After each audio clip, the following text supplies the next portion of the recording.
Nesse momento, e vamos fazer uma oração. Vamos pedir ao Senhor que continue falando conosco, que Ele continue ministrando o nosso coração, a nossa vida, e que nenhum de nós saia daqui como chegou, mas ao término desse tempo, que sejamos pessoas mais parecidas, mais conformadas à imagem de Jesus. Oremos. Pai Santo, muito obrigado por essa noite tão agradável. Obrigado por cada voluntário que torna possível esse culto de adoração ao Teu nome. Obrigado pelos louvores que Te entoamos. Obrigado, Pai. Que o Senhor possa sorrir em aprovação em tudo que acontece aqui no nosso meio. E, Pai, nesse momento, nós abrimos nossos corações e pedimos, continue falando conosco, Pai. Que Teu Espírito Santo ilumine nossas mentes, corações, para que sejamos pessoas mais parecidas com Jesus. E colocamos no Teu altar os nossos desafios, as nossas dores, e nos concentramos totalmente no que a Sua palavra tem a dizer. Em nome de Jesus, amém e amém.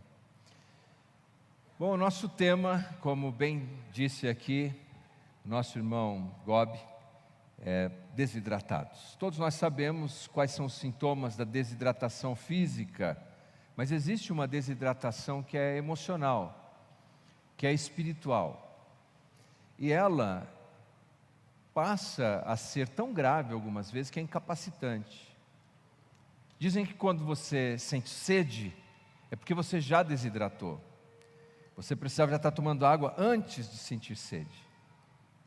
Mas algumas vezes na vida, os problemas, os desafios, as dificuldades, as pancadas que nós vamos tomando, ou os erros que cometemos, vão nos drenando, e nós vamos perdendo aquele vigor, e quando nos damos conta, nós estamos secos por dentro, desencorajados, desanimados, desinteressados da carreira, da família, da igreja, da vida, como se nada nos atraísse mais. É como se nós vivêssemos um déjà vu contínuo, todo dia parece que é a mesma coisa, você olha para a sua vida e você fala, puxa, eu sequei, não tem mais nada aqui, não tem nenhuma gota mais, estamos desidratados. Eu gostaria de te lembrar que, como alguém disse acertadamente, o grande problema e desafio da vida, da escola da vida, é que a prova vem antes do treino. O teste vem antes de nós sermos treinados, e é isso que acaba sugando o nosso interior. E talvez vários de vocês aqui já viveram isso, de você se deparar com uma situação da sua vida que você nunca projetou, não imaginou que passaria por ela, e de repente você está lá, diante daquela situação com a qual você não foi treinado, não foi preparado, mas você vai ter que lidar com ela. Então depois daquela prova, depois daquele teste, é que começa o treinamento. Então a escola da vida é assim, é o contrário. A diretoria de um banco estava procurando um substituto para o presidente, e viu num jovem que trabalhava ali, um candidato em potencial. E o jovem, muito inteligente, muito esperto, muito dedicado, procurou imediatamente o presidente do banco e disse, olha, eu gostaria de receber um conselho seu. O senhor sabe, eu estou aí nessa possibilidade de te substituir. E aquele homem experiente disse, claro meu filho, puxa a cadeira, senta aqui. Eu tenho 2 palavras para você. Decisões certas. O jovem pensou, puxa, é um bom conselho esse, mas como é que eu sei que eu estou tomando uma decisão certa? O presidente do banco disse, uma palavra para você, meu jovem, experiência. E o moço disse, é um bom conselho também, mas como é que eu vou adquirir experiência? Ele falou, meu filho, eu tenho 2 palavras para você, decisões erradas. Na vida, nós erramos, nós fracassamos, mas nós precisamos entender que isso faz parte de um processo. Esse é o processo por meio do qual nós desenvolvemos experiência. E nós não podemos desistir ali, enquanto nós estamos nesse processo de adquirir experiência. Porque se nós desistirmos ali, naquele momento em que erramos, nós não vamos aprender a tomar as decisões certas mais tarde. E a história que eu quero compartilhar com você hoje é uma história de alguém que tomou decisões erradas. E eu creio que com a história dele, Moisés, nós vamos entender quais foram as causas da decisão e que acabou levando ele a essa desidratação emocional, espiritual, que criou um desvio, um detour na vida dele de 40 anos. Então eu convido você a abrir a sua Bíblia no livro de Atos. No livro de Atos, escrito pelo Dr. Lucas, nós temos o registro no capítulo 7 da mensagem pronunciada por Estevão, o primeiro mártir da igreja, um homem inspirado, contando a história de Moisés, e o autor Lucas, inspirado pelo Espírito Santo, registrando essa história. Atos capítulo 7, versículos 19 até o 29. Atos 7, 19 até o 29. Este outro rei, uma pequena pausa aqui, este outro rei. Estevão vai contar a história de o que aconteceu, como foi a perseguição dos egípcios contra os israelitas. Mas ele começa dizendo este outro rei. Nós sabemos da história que aquele rei que foi o faraó, parceiro de José, fazia parte de uma determinada etnia. E essa etnia foi substituída por um outro grupo conhecido como Hicsos. É esse segundo grupo que ascende ao poder egípcio, que não gosta dos israelitas, e por isso ele desencadeia a perseguição aos israelitas que ali estavam. E o texto lá em Êxodo vai dizer que ele não conhecia José, porque é uma outra etnia, é um outro povo que está perseguindo agora os israelitas. O texto continua. Tratou com astúcia a nossa raça, torturou os nossos pais, a ponto de forçá-los a enjeitar seus filhos, para que não sobrevivessem. Por esse tempo, nasceu Moisés, que era formoso aos olhos de Deus. Por 3 meses ele foi mantido na casa de seu pai. Quando foi exposto, a filha de Faraó o recolheu, o criou como seu próprio filho.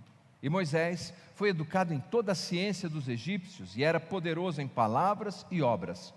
Quando completou 40 anos, veio a ideia de visitar seus irmãos, os filhos de Israel. Vendo um homem tratado injustamente, tomou-lhe a defesa e vingou o oprimido, matando o egípcio. Ora, Moisés cuidava que seus irmãos entenderiam que Deus os queria salvar por intermédio dele. Eles, porém, não compreenderam. No dia seguinte, aproximou-se de uns que brigavam e procurou reconduzi-los à paz, dizendo: homens, vós sois irmãos, por que vos ofendeis uns aos outros? Mas o que agredia ao próximo o repeliu, dizendo: quem te constituiu autoridade e juiz sobre nós? Acaso queres matar-me como fizeste ontem ao egípcio? A estas palavras, Moisés fugiu e tornou-se peregrino na terra de Midian, onde lhe nasceram 2 filhos. Nessa breve história, nós temos 4 lições que aprendemos, que causaram a desidratação emocional e espiritual de Moisés, que produziu esse desvio na vida dele, esse detour na vida dele de 40 anos. Mas você pode ficar tranquilo que são 4 lições, mas eu vou me concentrar apenas em uma. Então vai dar tempo de você chegar em casa para a hora da janta. Fique tranquilo. E vou citar apenas as outras 3. Primeiramente, eu quero que você se lembre que o ensino central dessa passagem, registrada por Lucas, que nós temos aqui, da porção da pregação de Estevão, o primeiro mártir da igreja, o ensino central, é que Estevão apanha a história de Moisés e coloca Moisés como um paralelo de Jesus. Os judeus que estavam ali diante de Estevão rejeitavam a mensagem do Evangelho e não aceitavam Jesus como Salvador. E então ele usou a história de Moisés, que se levantou como um libertador, e num primeiro momento também não foi recebido pelos israelitas como libertador de Israel. Esse é o ensino central dessa passagem. Mas para o propósito da nossa noite, eu quero que nós nos concentremos nessas causas que podemos encontrar no texto, que drenaram a vida de Moisés. Flávio Joséfos, um historiador judeu, isso não está na Bíblia, é uma história secular, mas ele escreveu uma série de livros chamado Antiguidades Judaicas. E nesses livros ele conta que Moisés, ele estava na sucessão do trono do faraó, porque o texto parece sugerir que faraó não tinha filho, tem uma filha, que traz Moisés e cria como se fosse seu próprio filho. Então, Flávio Joséfos diz que Moisés está nessa linha sucessória, ele é potencialmente o novo faraó. Flávio Joséfos ainda diz que Moisés era um homem tão capaz que ele foi quem deu mais vitórias, as vitórias mais brilhantes que os egípcios tiveram no seu tempo. Mas se você puxar na memória, se você já leu o Êxodo, você vai se lembrar, e se não leu o Êxodo, você talvez leu O Príncipe do Egito, ou assistiu o filme, um ou outro, você vai se lembrar que Moisés foi colocado naquele cesto, e quando ele é tirado das águas pela filha do faraó, ela precisa que o menino seja amamentado. E por essa razão, ela envia providencialmente de volta a Joquebede, a mãe de Moisés, biológica, que vai se tornar não apenas a mãe biológica, mas a ama de leite do menino, que vai ficar vários anos ali, crescendo com ela, crescendo com Arão, o seu irmão, crescendo com Miriam, sua irmã, e aprendendo as tradições, os costumes dos israelitas. E durante esses anos, provavelmente, Moisés ouvia essa história. Moisés tem uma grande chance de nós termos esse libertador de Israel, alguém que vai nos libertar. E quem sabe vai ser você, afinal de contas, você agora vai ser o filho da filha do faraó, você é um príncipe no Egito, você provavelmente vai ser o próximo faraó. E possivelmente, durante aqueles anos, Moisés foi recebendo essa história. O texto que acabamos de ler, de Atos, nos diz que Moisés, então, criado como um filho da filha de Faraó, como um príncipe, é educado em toda a ciência e ele é poderoso em palavras e obras. Poderoso em palavras e obras.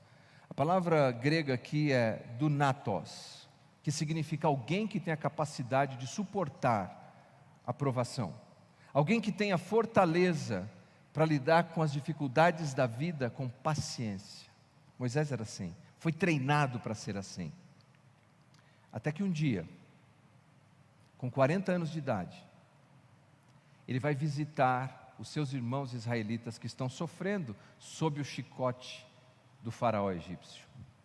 E ele se depara com este homem que está abusando fisicamente de um hebreu.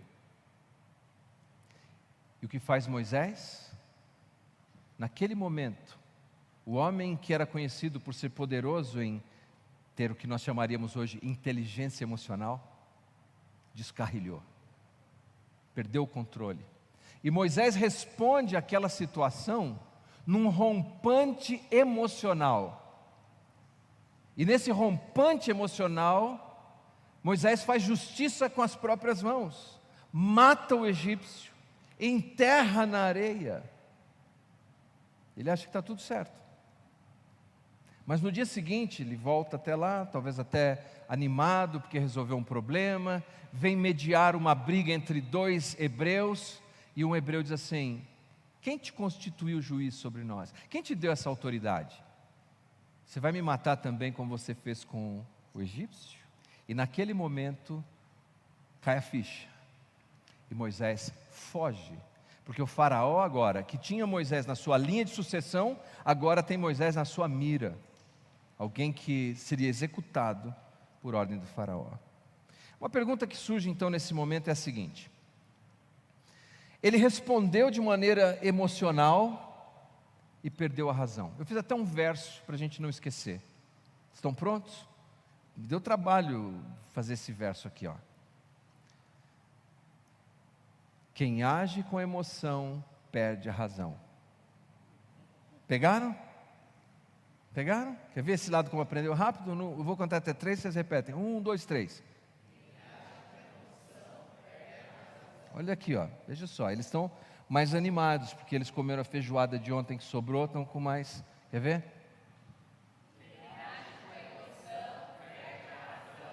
O rompante emocional de Moisés fez com que ele fugisse e tomasse um detour na vida dele tão grande.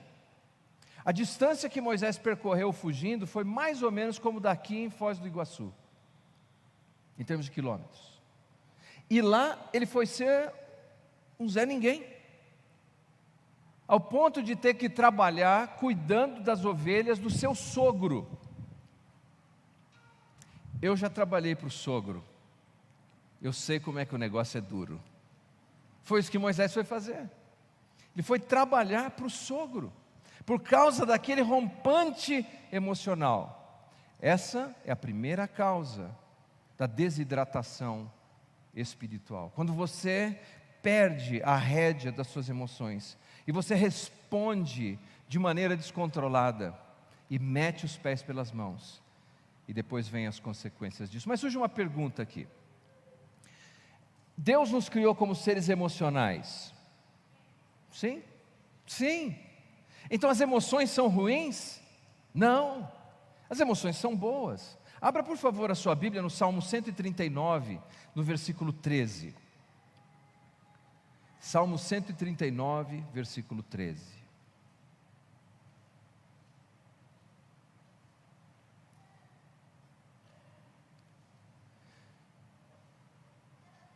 Pois tu formaste o meu interior, tu me teceste no seio de minha mãe. Aqui o poeta bíblico descreve Deus como um tecelão celestial que vai cuidadosamente tecendo seres humanos. E ele diz aqui o seguinte: tu formaste o meu interior. Literalmente a palavra interior aqui é rim.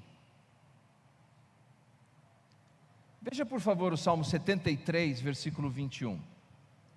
Salmo 73, 21.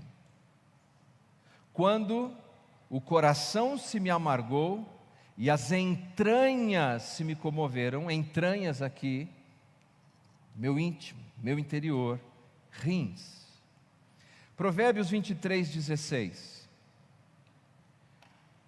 Exultará o meu íntimo, o meu rim, quando os teus lábios falarem coisas retas. Vejam, na cultura do Antigo Testamento, diferente da nossa, a sede das emoções não era apenas o coração. Eram outros órgãos internos. O estômago, o intestino e o rim. Nós, na nossa cultura e na nossa sociedade, nós dizemos assim: eu guardo o meu amigo no coração. É a nossa cultura. Se fôssemos usar a linguagem do Antigo Testamento, nós diríamos: eu guardo o meu amigo no intestino. Mas convenhamos, não pega muito bem. Ou dizer: a minha sogra é como uma pedra no rim. Não é legal. Então nós usamos o coração na nossa cultura. Mas veja a sabedoria milenar. Quando você está emocionado com alguma coisa, dependendo da emoção, pode ter certeza que as entranhas, o intestino, funciona rapidamente. Ou quando uma criança tem muito medo, diz assim: ele estava com tanto medo que ele fez pipi na calça. O rim, o intestino. A ideia do Antigo Testamento é: quando tem muita emoção aqui dentro, essa emoção que está aqui dentro, ela quer sair para fora. Essa é a ideia. E a palavra emoção vem de removere, do latim, vem do latim, movere, que significa movimentar-se. Quando surge uma emoção dentro de nós, era esse o raciocínio da sabedoria milenar do Antigo Testamento, se eu tenho essa emoção, alguma coisa vai sair daqui de dentro, vai me colocar em movimento, vai me colocar em ação.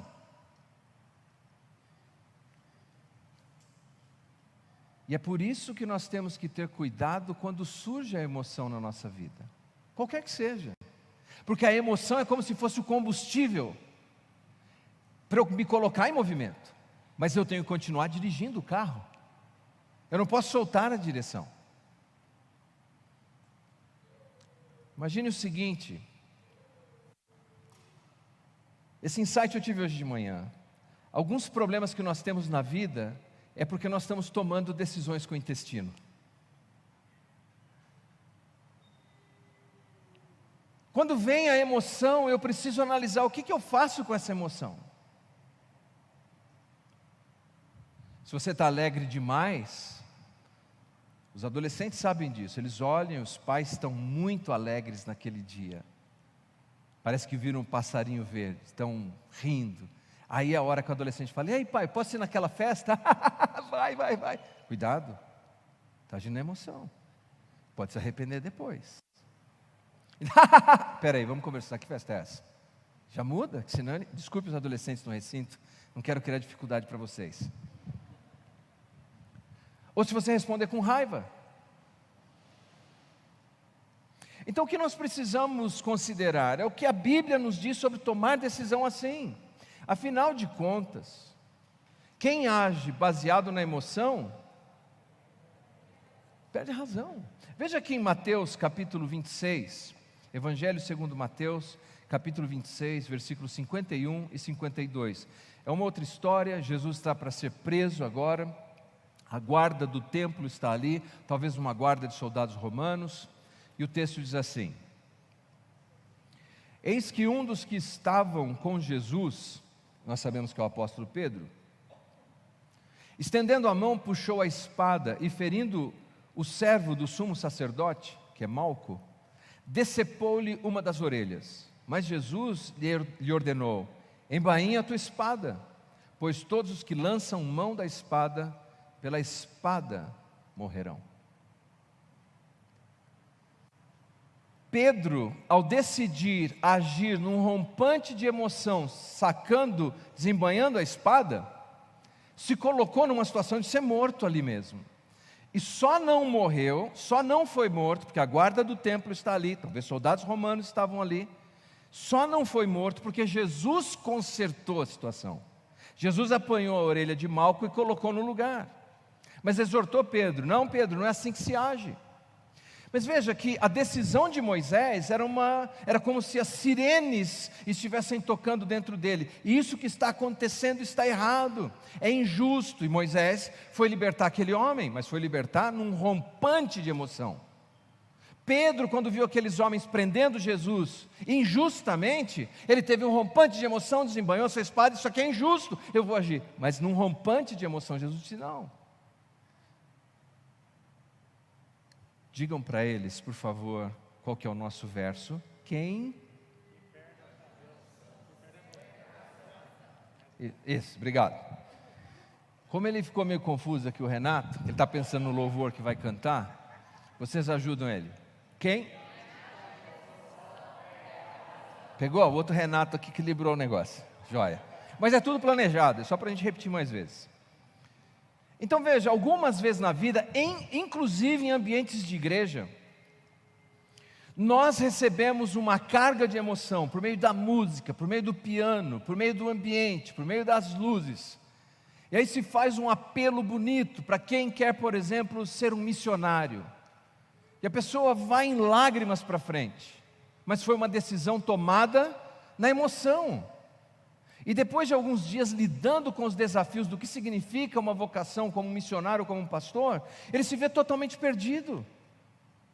Outras vezes pessoas respondem a um apelo emotivo para consertar a vida. Eu fiz parte de uma igreja no início do meu ministério que todo domingo tinha apelo para consertar a vida, para ir lá na frente consertar a vida, todo domingo. Quantos domingos vocês acham que as pessoas iam para frente? Todos os domingos. Eram pessoas diferentes ou as mesmas? As mesmas. Eu fiquei traumatizado, eu olhava para aquilo e falava: não está funcionando, todo domingo esse cara está aqui. Porque não é a decisão emocional. A gente muda quando a gente decide, fala: agora eu vou mudar, chega disso. Aliás, o problema desse jogo emocional é que aí a gente chora no domingo, desaba no domingo, passa a semana toda exatamente do mesmo jeito, e depois volta penitentemente no outro domingo para chorar mais um pouco, como se aquilo resolvesse a nossa vida. Não resolve, é apenas uma resposta emocional. Mas no trabalho pode acontecer isso, rompantes emocionais que destroem a carreira, no relacionamento familiar, relacionamento conjugal, na criação de filhos. Eu vi a situação desse homem há alguns anos, e a situação dele foi dramática. Ele estava vivendo alguns conflitos no casamento, e por causa desses conflitos no casamento, um dia ele brigou com a esposa, e ele saiu irado de casa. Quando saiu andando irado, ele passa por um ponto de ônibus e reencontra uma namorada antiga.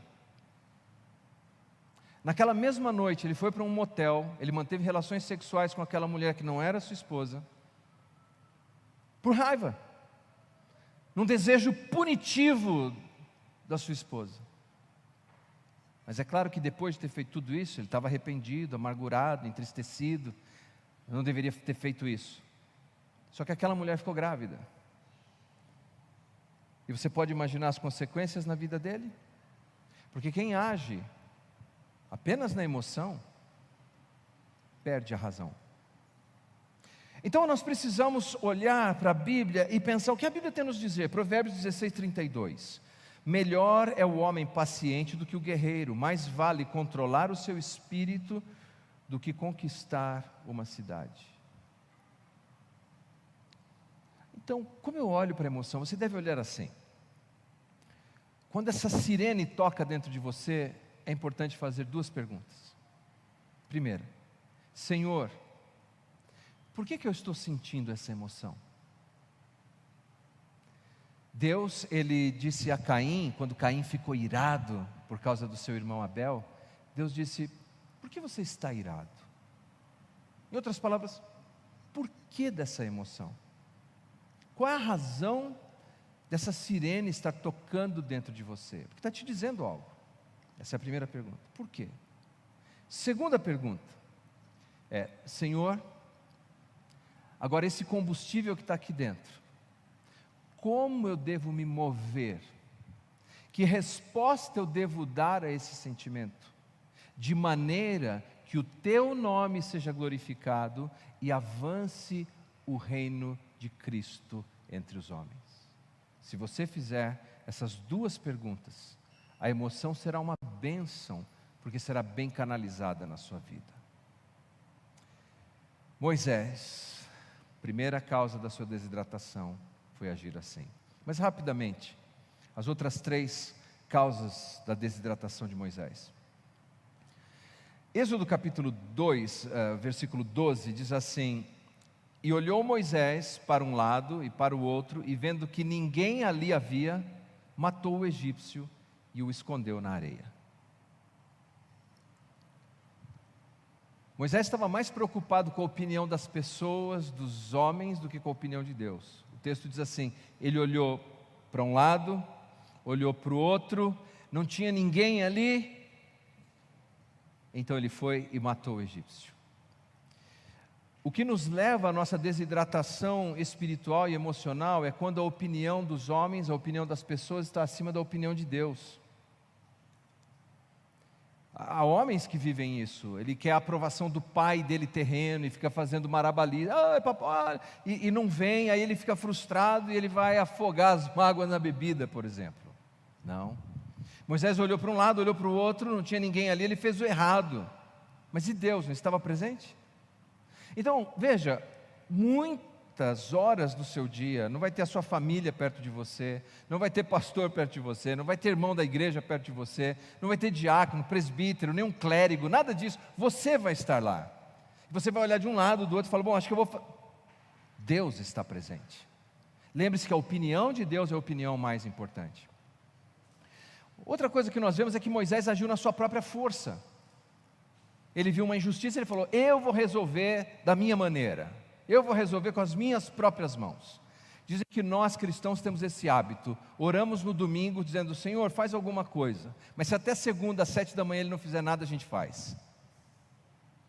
Nós precisamos não fazer a nossa própria força. Porque quanto mais da nossa própria energia e da nossa força colocamos, nós agimos emocionalmente, nós agimos baseado na opinião do outro, e nós vamos drenando a nossa energia.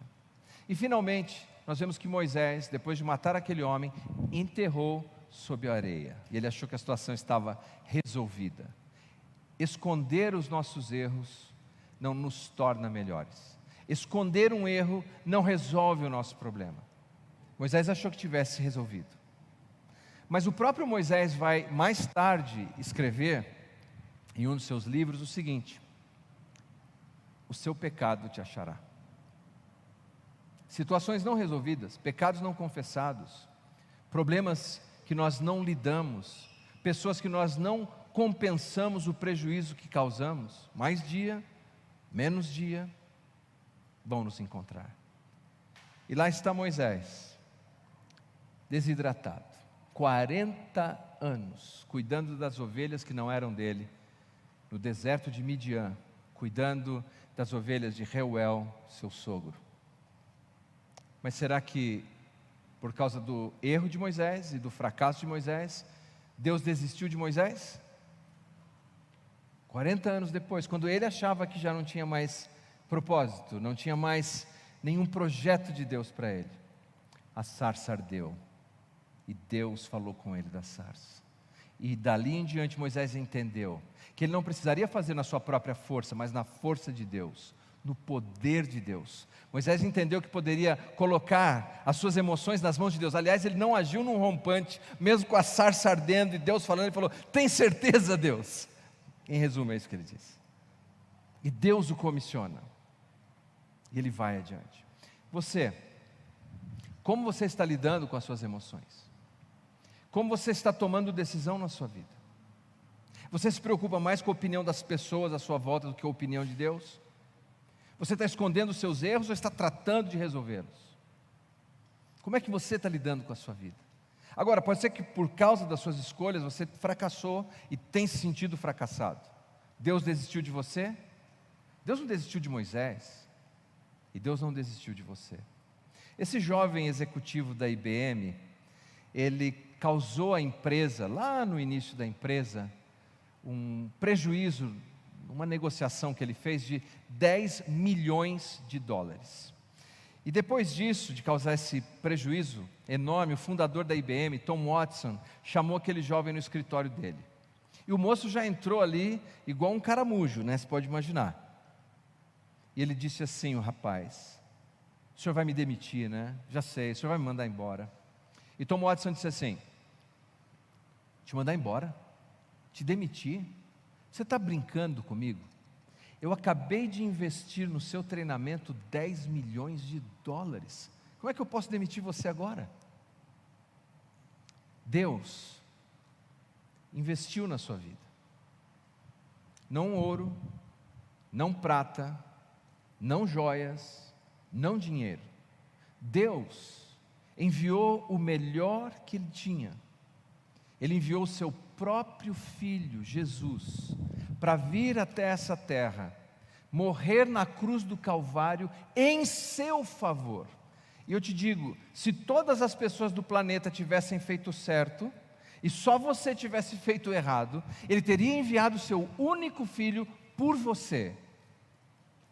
E você acha que depois de ter feito tudo isso por você, Ele vai desistir de você agora? Não. Então nessa noite, achegue-se a Deus. Como disse o Gobi no início, Jesus é a fonte da água da vida. Você não precisa continuar seco por dentro, desidratado, desencantado, desanimado.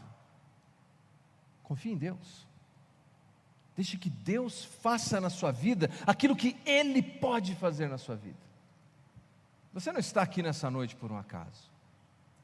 O Espírito Santo de Deus te trouxe aqui nessa noite para dizer que talvez você esteja nesse processo da experiência. Não desista. Aquele que pode fazer rios de águas vivas fluir do nosso ventre, Ele está aqui. Vamos colocar em pé.